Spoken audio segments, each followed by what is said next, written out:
aanu ku bilownay BBC-da ayaa goor dhoweed loo xaqiijiyey in wasiirka amniga ee Jubbaland Cabdirashiid Xasan Cabdinuur Cabdirashiid Janan uu magaalada Kismaayo yimid saacado ka hor. Cabdirashiid Janan ayuu muddaba waxa uu ku xirnaa magaalada Muqdisho halkaas oo dowladda federaalka ay ku eedeysay inuu galay dambiye ka dhana aadanaha. Hase yeeshee maalmo ka hor ayay ahayd markii booliska dowladda federaalka ee Soomaaliya ay sheegeen in uu xabsigii ka baxsaday. xogta ee ku saabsan imaanshiyaha wasiirka amniga Jubbaland magaalada Kismaayo waxaa la socday Cabdirasaaq Xaaji Catoosh oo aan faafahinta weydiiyey.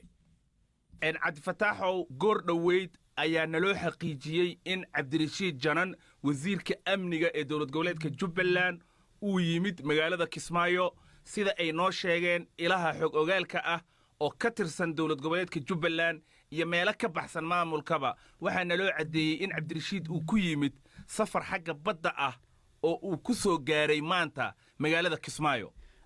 ilaa haatan marka ma jirtaa cid ka hadashay oo dhinaca Jubbaland in Cabdirashiid Janan uu soo gaaray magaalada Kismaayo.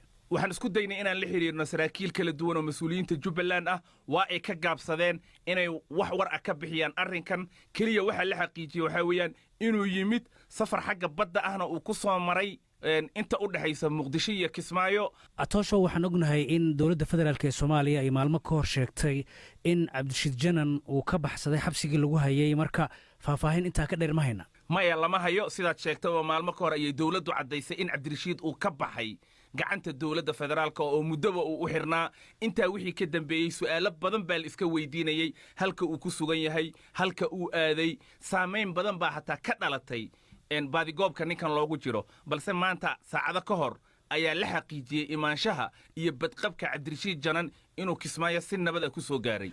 Atooshow waa ay badneed hadalhayntiisa baraha bulshada ilaa iyo markii la xiray ilaa iyo haatan, marka maxaan ka naqan ninkan Cabdirashiid Janan? Cabdirashiid Janan waa wasiirka amniga dowlad goboleedka Jubbaland.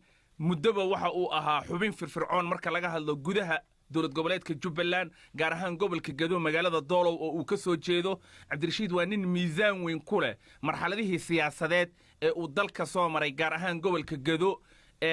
xiritaankiisana su'aalo badan baa ka dhashay, inkastoo dowladda ay sheegtay in eedo loo haysto, balse wuxuu wax weyn ka bedelay xiriirkii dowladda federaalka iyo dowlad goboleedka Jubbaland oo muddaba aanan fiicnayn.